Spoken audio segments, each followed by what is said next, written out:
Good evening, everyone. I'd like to call to order the regular meeting of the Committee on Ordinance. The members present are myself, I'm the chair, Rebecca Lisi, and then sitting at the table in front of me, we have Councilor Linda Vacan representing Ward 5 and Councilor Gordon Alexander representing Ward 7.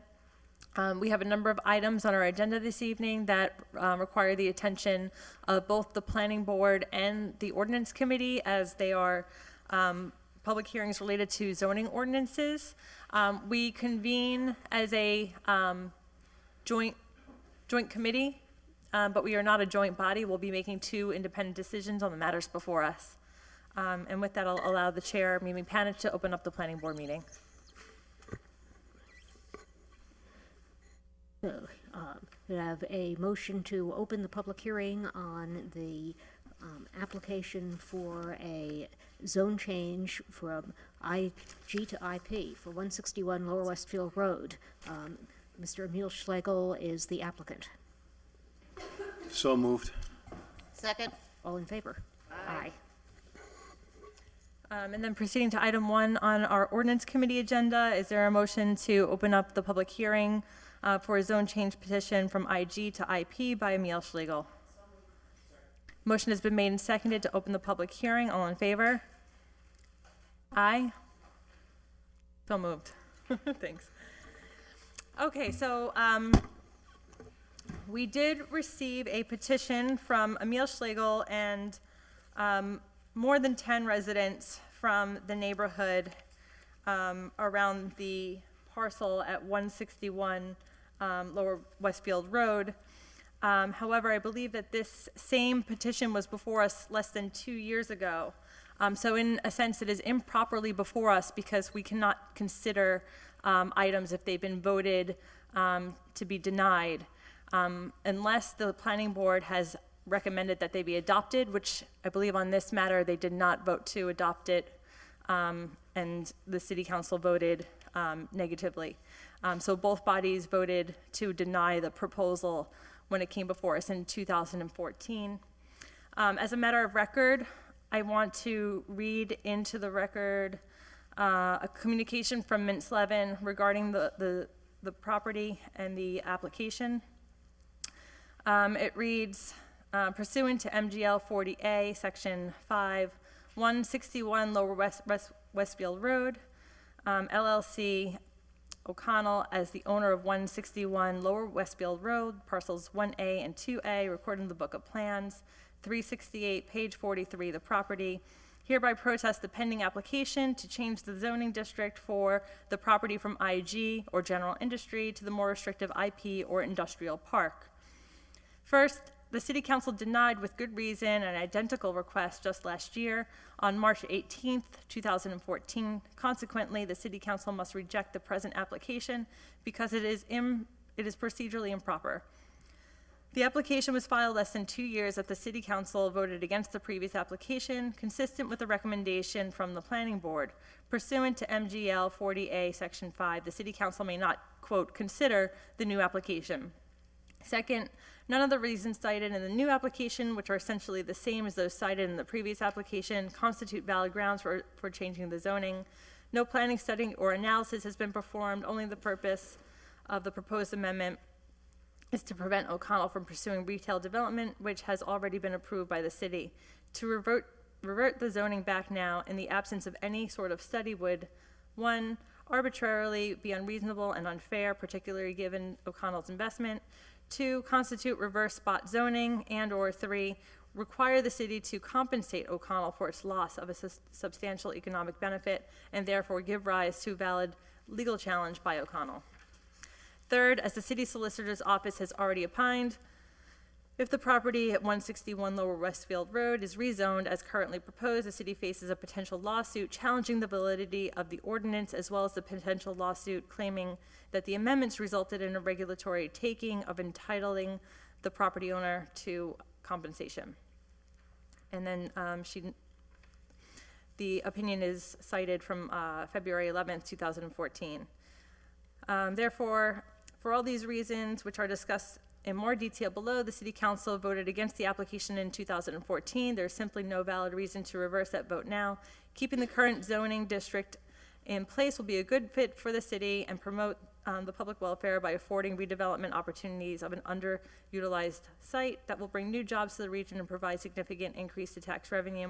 This is precisely why the city council unanimously amended the zoning just 4 years ago, and nothing legally material to that decision has changed. The city council should either reject the application because it is procedurally barred, or it finds that it may somehow consider voting against the application because no good grounds to support it. So this is, again, communications submitted by Mint Slevin regarding the property.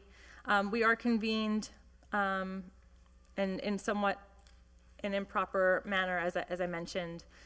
Do members of the council wish to ask any questions or make any comments? Councilor Vega. Thank you, Chairwoman.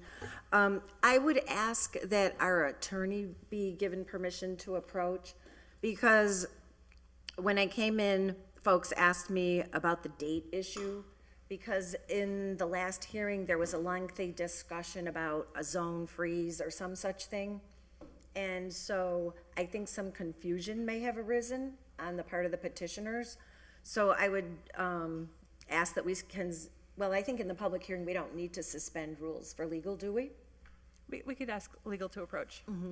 So that way she could just lend some clarity to the confusion around the dates and what options there might be other than in this document that you just read into the record? Sure.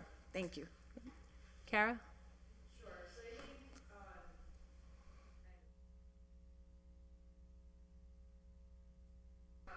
Came from what was outlined in the February 2014 regarding the fact that the property owner of 161 Lower Westfield Road had several A&R plans endorsed, which resulted in a zoning freeze, which was and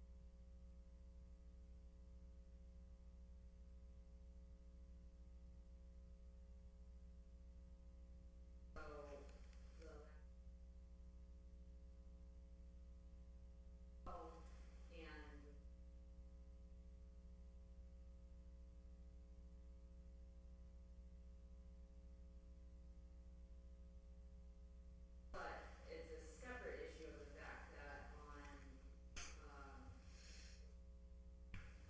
18th.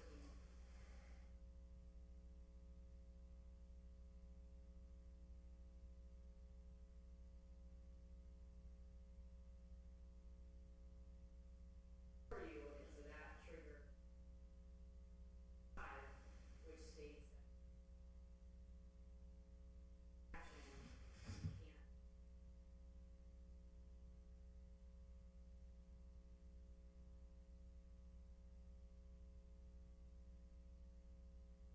Properly take up this same request,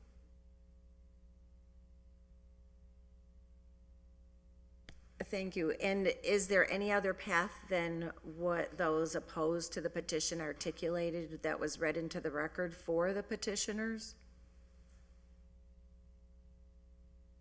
Other path for the petition. It wouldn't be For the until, petitioners, it seems that March 18th, 2016 would be the new date that they could apply, because that would be 2 years since the decision was rendered against their previous petition.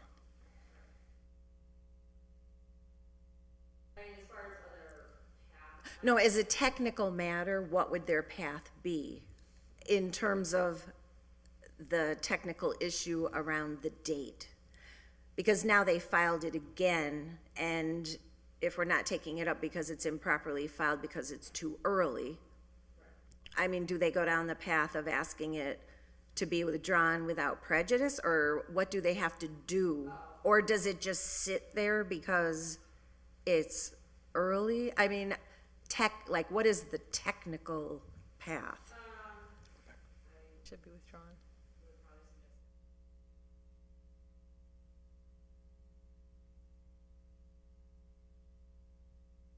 Okay. And Kara, Thank you. can you remind us Thank you, Councilor Bacon. Can you remind us regarding the recent zone change petition filed by Holyoke First members to withdraw the petition? Did they need to submit another petition with the same 10 signatures or a minimum of 10 signatures? How did we go about that? I'm just not remembering the details at this point.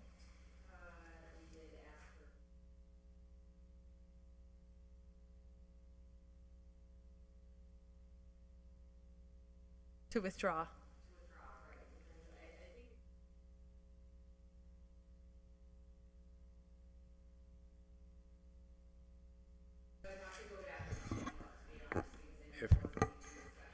If I recall that conversation, I think Councilor McGivern can probably weigh in on this, but if I recall, we had to make sure that there weren't, the issue was there can't be 10 valid signatures on the original petition that don't appear on the petition to withdraw, or else the original petition is still valid. But I think in this case, we have something that's improperly before us. All we have to do is decline to receive it and take it up, and it dies. I But don't it's think already been received. the whole thing dies. We don't need the petition to withdraw because there is no valid petition in front of us. So we're not denying it, we're just saying it cannot be considered at this time. We can take it up on whatever the date Rebecca just said was, March 2017 or whatever it was. So I think we can just let it sit, basically, let it die.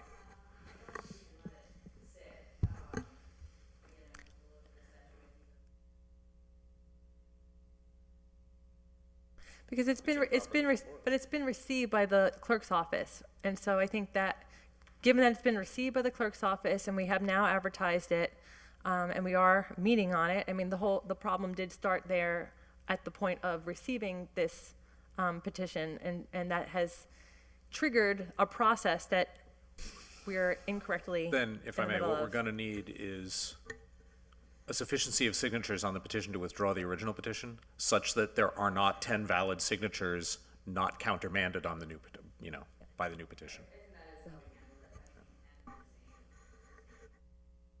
Yeah, but if I can just ask here, I think that the point that Gordon may have been trying to make is that since this was invalid as it was filed, it presumably has no legal significance. And if it has no legal significance, if it's just a nullity, is it possible that the petitioners don't have to do anything and this just goes away and has no further salience if they decide to file again later? I mean, if it is a nullity now, do they have to go through the hoops of withdrawing it formally?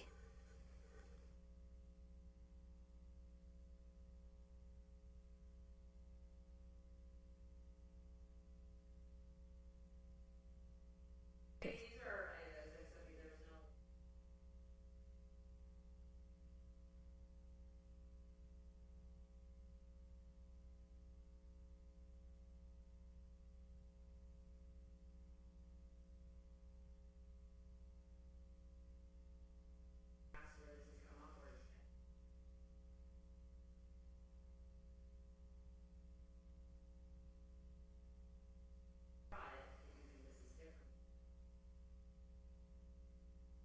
Yeah, no, I wondered if we could just dismiss it as improvidently filed. I think that's what we need to do, and report back to the full council that that's. Councilor Bacon.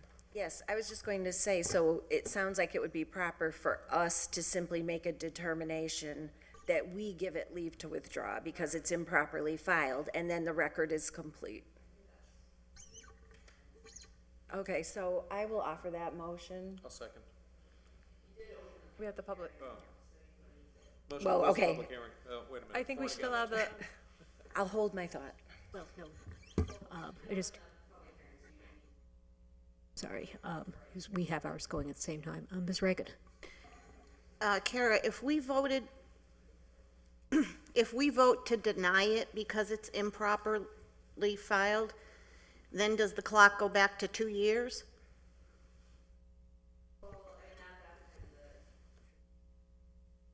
Yeah, no, I don't think we can vote to deny it because it's not properly before us. Okay. And I guess, I mean, the only other thing is because we are at the point of.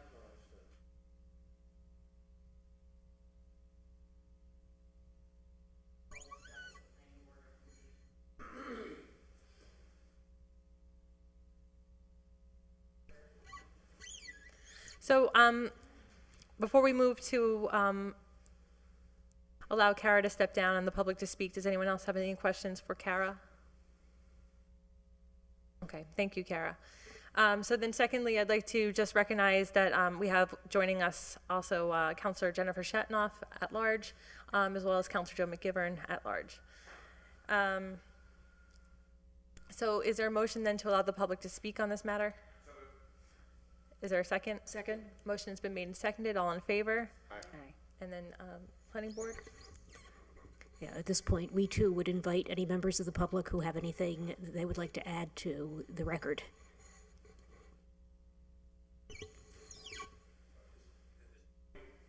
This thing on. At this point, I think the only thing we can do is withdraw our petition and without prejudice, and hopefully see you in March 2016. 2016. Yeah. That's the next March. And can we just get your name and address for the record, please? Not that we don't know it, but I'm sorry, Emil Schlegel, 1079 Homestead.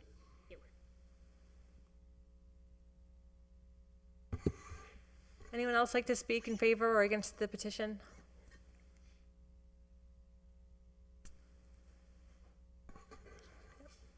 Name and address for the record, please.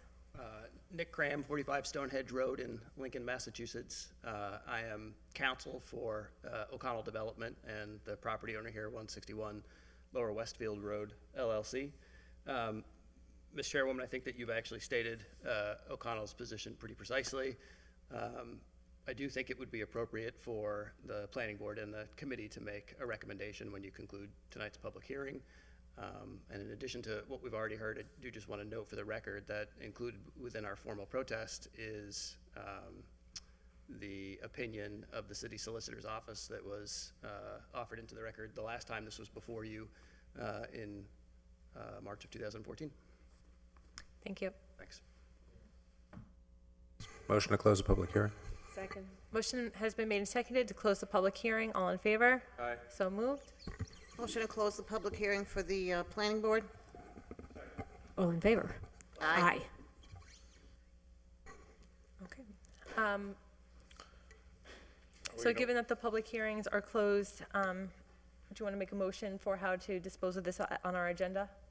Sure, but are we waiting for a recommendation from the planning board on this one, or? Well, I believe the board so wishes, there's nothing that says it has to be in writing, so if the board wished, they could, make their decision this evening, and we could always follow up with a letter as well, but just to kind of keep the ball rolling. Point of procedure, we did close our meeting. Can we reopen it? No, you reopened it when you sat down here. No, we closed our, yeah. Excuse me. No. Yeah.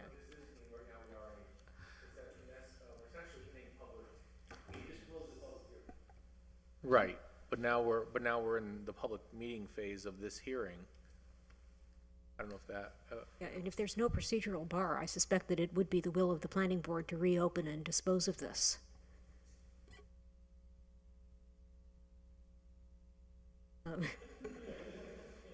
Well, let's give it a try. A motion to reopen the meeting of the planning board. All in favor? Aye. Motion to give the petition before us leave to withdraw as improvidently granted, or to dismiss it as improvidently granted. All in favor? Okay, motion to close the public, or recess the public hearing. Or the planning board meeting, thank you. All in favor? Aye. Motion to adopt the planning board's recommendation that this is improperly before us and should be rejected on those grounds. Is there a second? Second, given leave to withdraw. Given leave to withdraw, not denied, whatever the appropriate legal form is. So on the motion that the city council's ordinance committee adopt the planning board recommendation to give this petition leave to withdraw, all in favor? All right. So moved. Thank you. Thanks for coming down, everyone. Motion to take up the next item? Please. Second? Motion has been made and seconded to take up item number 2 on our agenda. This is a order that I filed regarding zoning ordinance, section 7.8.4, special permit application for wireless telecommunication facilities, be amended to include a new provision. The space be provided for public safety uses at no cost to the city when new antennas, materials, or modifications are installed.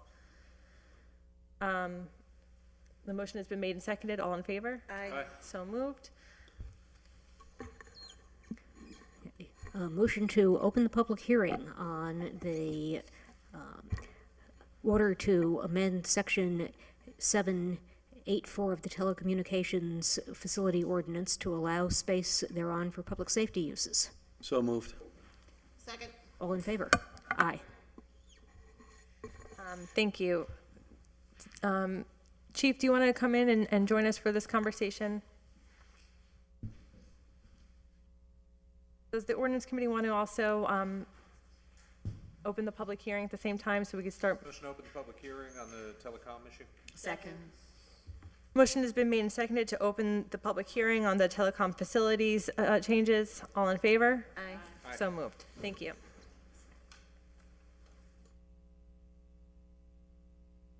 So under discussion, I filed this order at the request of Chief Pond, who's here this evening. Kara is circulating some proposed amendments. And I think under discussion, I will turn it over to the chief to see if you want to give us an overview of the proposed changes and how this benefits public safety in the community. Thank you. Good evening. I asked Councilor Lisi to file this order so we could have space on the wireless communication facilities that go up in the city. The language has changed. I was speaking with Kara, and she handed out the language that we would like to place in the city ordinance for space on wireless communication facilities. The reason I'm looking for this space is technology advances. The fire department now has a simulcast radio system in the city, and the more locations we have it, the better coverage we're going to have in the city.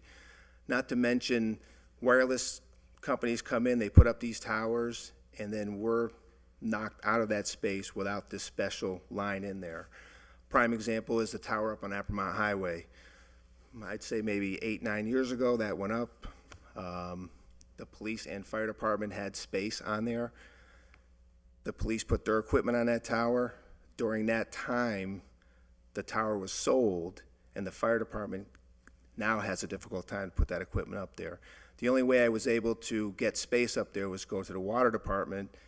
Their board discussed what was going on over there and basically told them, let the fire department get on there. So with this in there, it's going to give us an opportunity to get that space on these towers. Big companies are coming in, they're putting them up. This is a city of Holyoke, and this is for public safety. So I'd like to have space for fire, police, EMS, and public DPW. Thank you. Are there questions from the committee members? Nope. Planning board members? Is there any commentary or anything that jumps to mind? My own thought would be we should, it certainly is a worthy project, and we just want to review the language and make sure that, it reflects the intent and doesn't, create any unanticipated problems. And just for the record, in case any members of the public do want to comment on the proposed changes, I'd like to read the proposed ordinance into the record. 7.8.3, general requirements. Wireless telecommunications facilities and antennas shall be regulated pursuant to this section, subject to the following conditions. 13 is where the amendment is being made. Item number 13 in this ordinance. It reads that, is this a new section altogether, or is it an amendment? It's an amendment, 13, the subsection will be new language. It's all new language? Yeah. Yes, thank you. At the time of the application for all new wireless telecommunications facilities or any material modifications to existing wireless telecommunications facilities, the applicant shall, to the greatest extent possible, assist the city in the enhancement of its public safety communication systems by providing space on the telecommunications tower for city fire, police rescue, and public works communications, as well as space for any associated ground equipment. It does seem pretty straightforward. If I can just add to just one point, one concern we did have was making it essentially mandatory that a developer might have some kind of argument that there was a regulatory taking, that we're essentially forcing them to put the equipment on the tower and thereby they're losing other business. So we did say to the greatest extent possible. And so if there is some very valid reason why there's not room, you know, it wouldn't necessarily be mandatory. But I think we just saw with the last application where the applicant did agree to give the city space, although it turned out the coverage in that area wasn't really going to work. At least now applicants are on notice that this is something the city wants, and hopefully we can come to an agreement, and then much like the last one, the council can put it as a condition of the special permit, which will then avoid the situation that the chief referred to where the tower was quickly sold, as these frequently are, and the new owner didn't know. So Mr. LaChapelle. Do we know other communities that are doing such, putting something like this in there? we only, Chief Pond found one example from Rhode Island, and we didn't find any other. I honestly didn't look all that in depth. I looked very quickly. I know that the chief looked a little bit more Most communities extensively. do the same way as we usually do. We go in during this process, and then we ask for space. This way, we'll be ensured that this is in here and that it never gets forgotten. Because sometimes these processes go through without public safety knowing about it. So this will ensure that we're brought up to the situation.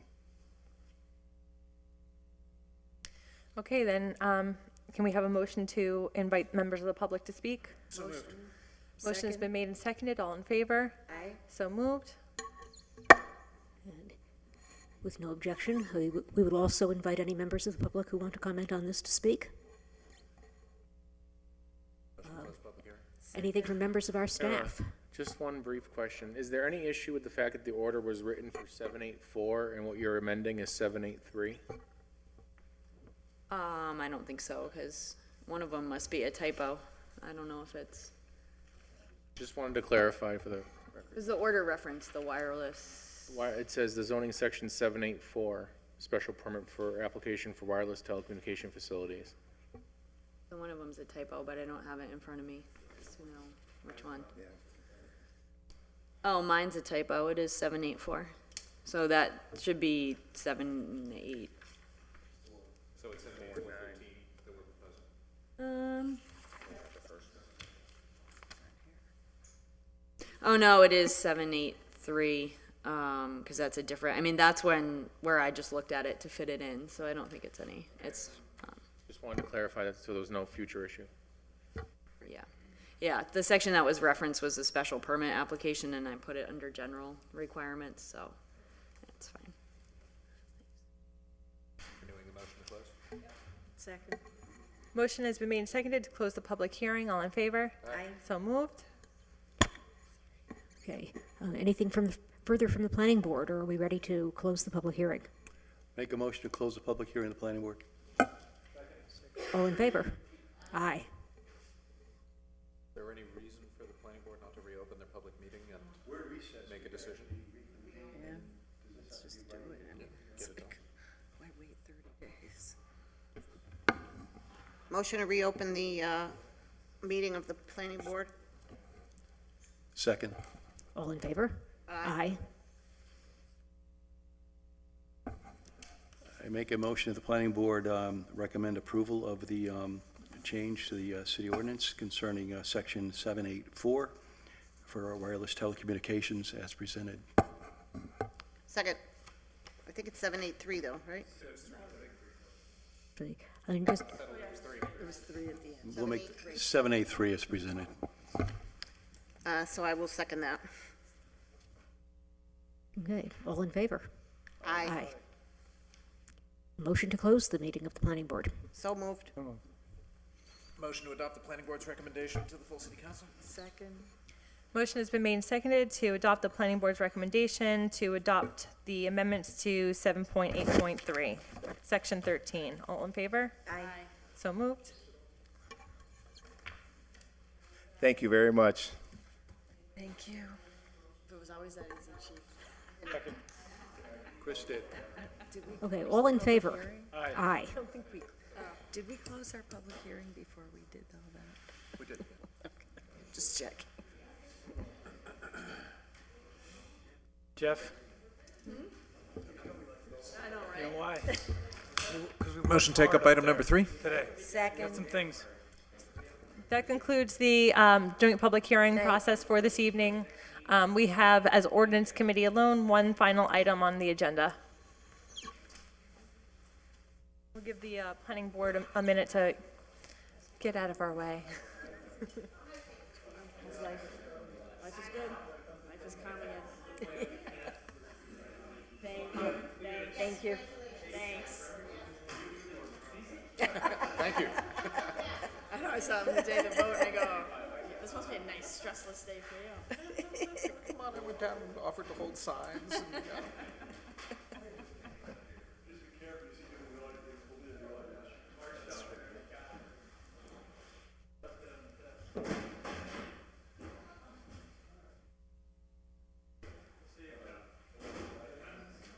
Did you ever get your jacket or whatever you had left here? We thought it was yours. Blue like windbreaker. Did you ever get it? Was it Not yours? No? It was It was here. somebody's who had. Yeah. But we. Yeah. Oh, black. I thought it was. oh, this is the flea market. Forgot what the hell the third thing was. I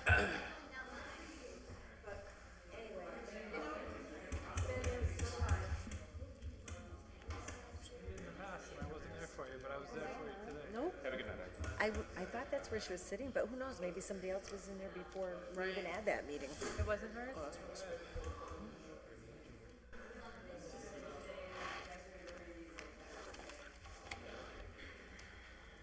Have a good night.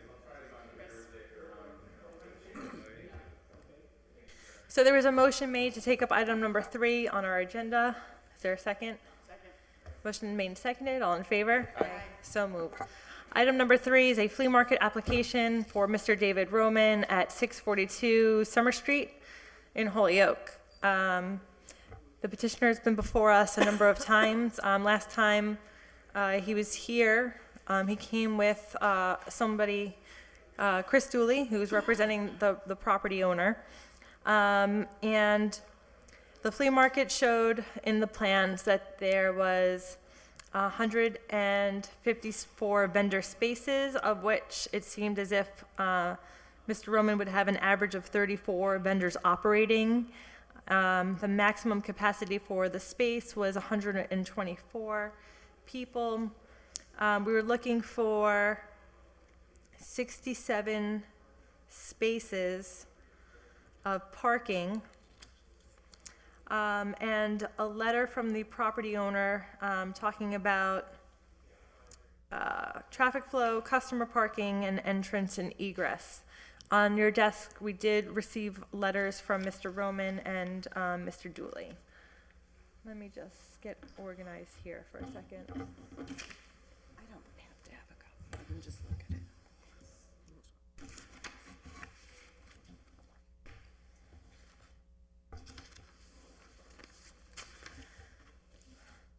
So it says, Counselor Lisi, in this moment, I want to operate in agreement with Mr. Chuck Dooley, the owner of the building at 642 South Summer Street, a flea market, which will be open on Sundays from 5 a.m. to 4:30 p.m.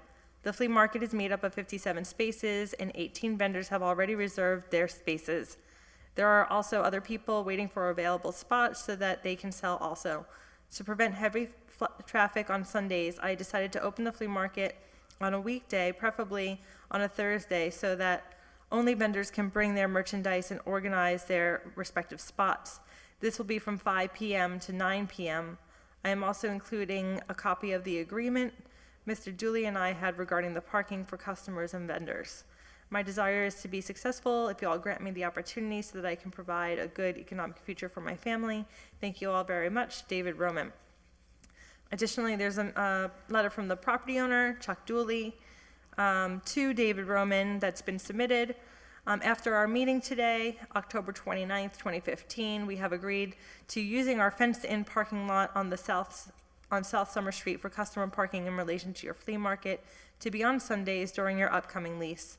Across the street, there's parking available around the loading docks and on the side of the building for 15 to 20 vehicles that will be for vendors at the flea market. Okay. So, does anybody have questions for the applicant? I guess I have a general comment. Go ahead. So one of the open questions we had was how much parking is available, not in the fenced parking lot, which we understood from, I think, the get-go was going to be where the customers parked. This is not a new fenced parking lot, this is the original one, correct? The fenced parking lot that I think they're referring to is the one that's behind the building where the loading dock is. No, that's a different one. It's the original parking lot that we were talking about from day one. Okay. So what we've gained is 15 to 20 spaces somewhere around the back.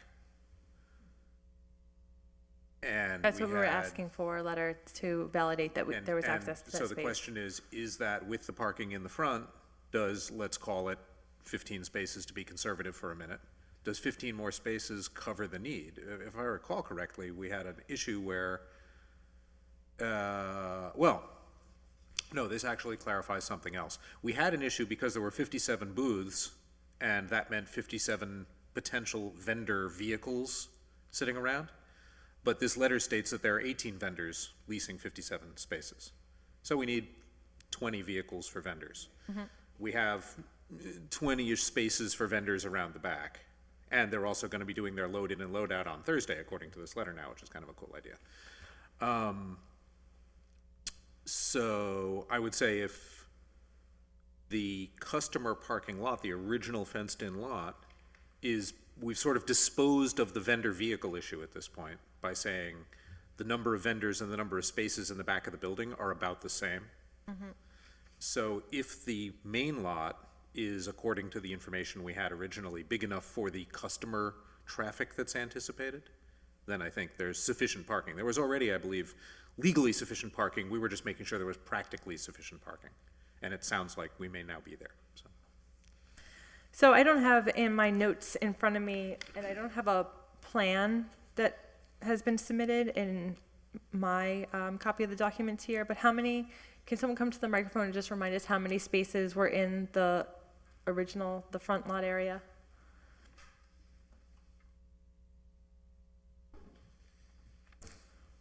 Your name and address for the record, please. Yeah, my name is David Roman. I live in 23 Lamb Street, South Hadley. Thank you.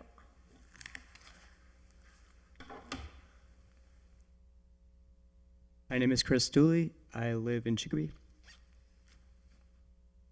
And so it seems, as Councilor Alexander mentioned, we have the 15 to 20 spaces that are necessary for the vendors.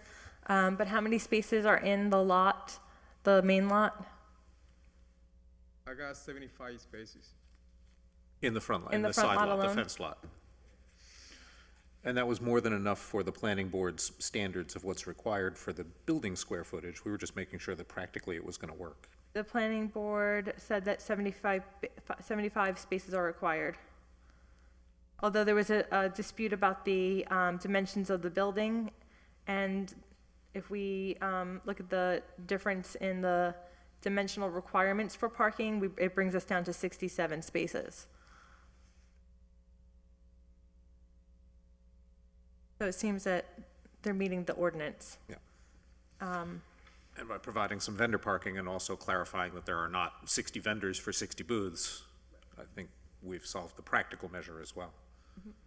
So at this point, I would suggest that we move forward with this. I think we're good. So there's been a motion then? Are we in public hearing? No, it's just public meeting. So yeah, so I would move that we approve the application, or recommend approval of the application.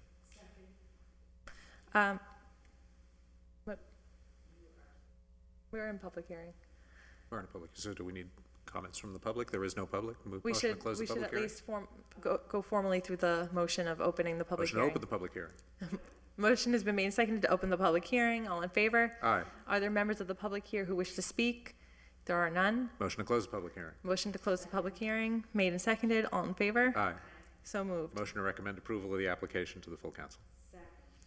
So the motion has been made and seconded to vote for approval of the permit. Are there any conditions that you wish to put on there? I think we should put a condition of I think that. marking the. Yeah, that you were gonna chalk line the parking, or provide if you were gonna have the parking lot staffed, then I don't really care about the chalk line, so. We were gonna have both of those done. So, and then I think there was gonna be a little bit of signage at the entrance.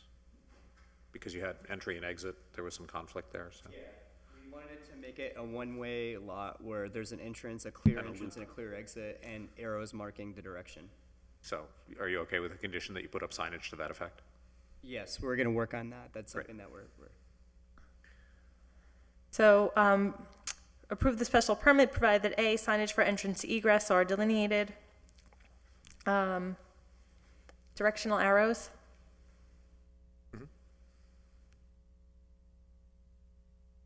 Directional arrows for motor vehicle traffic on the lot. And that the lot be surfaced in some reasonable way. I think it's gravel is what you were planning? It's primarily dirt and there's some gravel area. Is it I think they committed to chalking a alone. mud patch when it rains? It really varies during the spring. I'm not saying it's like that, but there have been times where there's been some flooding in it, but it's not every rainstorm. Directional arrows for motor vehicle traffic. We asked for chalking. And should we put the condition that it's staffed as well? Or is that just a good faith effort that the, I don't think we need to put that condition in. I think if it's marked, we don't normally require staffed parking lots for other uses. anything else? Hours of operation, we are requested to allow there's a dual request in this new letter that we have. So the original hours of operation that we were thinking were 4 to 4, so that the vendors that could come in there and set up. But right now, we have this letter that says that they would like to open on Thursdays as well, from, I can't find the letter now, 5 to 9. Is there any, But the other letter now says 5 a.m. is 5 to 4:30 sufficient? I'm sorry, I'm looking at you, David. 5 to 4:30 works for you? That's good. So what if we said 5 to 4:30, 7 days? Well, no, because you want to do your loadouts in the evening. Till when? No, but the vendor load in and load out is this Thursday, 5 to 9. But I'm thinking, why condition it? I mean, what if it's successful and he wants to open on Saturday? Do we really want to have to make him come back in and revise his Ultimately, we, permit? the property owners, have some reservations with that, but it's something that will work forward, if it gets to that point. Do you require protection in the permit from opening on additional days, or is that between you and your No, tenant? this is something that we would work with the tenant to come to an agreement. Then I don't see any reason to specify only one day or only Thursday night or anything else. Let's say, 5 a.m. to 10 p.m., and outside of that, you would have to come back in for a permit revision. Is that, Do you want to allow operating hours on a Sunday until 10 p.m.? I don't really care whether the flea market is open until 9 or 10 on a Sunday night. I don't think it ever will be, but I don't see any reason to say it can't be. The request for the Thursday night was 5 to 9. So 5 to 9, 7 days? Yeah, 5 a.m. To 9 p.m., 7 days. 9 p.m. Read, not you're required to be open, but outside of those hours, you would need to come back in and talk to us again. But if you move your Thursday to a Tuesday, you don't need to come to us. You're granted 7 days. Okay. Probably not. Yeah. Again, it's between these guys. Any other conditions? Okay. So motion that the permit be approved, provided the following conditions are met. 4 conditions are signage for entrance egress, directional arrows for motor vehicle traffic, chalking, And operating hours will be from 5 a.m. to 9 p.m., 7 days a week. Do we, Ms. Chairwoman, do we normally condition as just like a boilerplate thing? I've actually forgotten. Do we put in boilerplate that says, and all applicable city permits will be gotten, or do we just assume that? We just assume that. Okay. But one thing that we could do is, I'm just blanking out here, operating hours. We don't require that it pass building inspection or CO No, or whenever, any of that kind and of- that it's non-transferable, that's all regular, right? We don't have to make an explicit condition that it's non-transferable, do we? We do. So then, let's make the explicit condition that it's non-transferable. That's probably a good thing, yeah, just so a new operator would have to come in for a hearing. Motion has been made then, and Second. seconded, that it's non-transferable. So now that we have 5 conditions, all in favor? Aye. So moved. All right. So the committee voted in favor of the special permit because you're meeting the requirements of the ordinance and you have the letter that we required from the property owner about the use of the space and the parking spaces. We approved the special permit with those 5 conditions that you just heard us talk about, and this will go before the full city council next Tuesday. The full city council will vote our recommendation up or down, and that's when you'll have final say, final word on this application. Yep.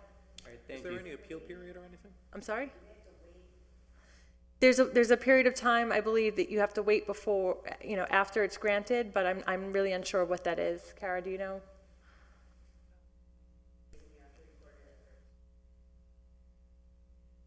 Thank you. So 20 days after it's approved before you can actually get the permit. When you get the permit, you have to record it with the Registry of Deeds. And that's, again, granted that it passes before the full city council. Okay, good luck. All right, thank you. Yep. Thank you. With that, I have one thing before a motion to adjourn. if that's Okay. First of all, congratulations to those of you who ran and won. Secondly, we just went through an entire committee meeting without a single word from Councilor McGivern. I don't think that's ever happened in the history of this body. So I'm wondering if he'd just like to say hello or something. I've been watching. I've been are we watching. going to miss Gordon? Are we going to miss him? We are going to miss them. Motion to adjourn. Motion has been made and seconded. All in favor? Aye.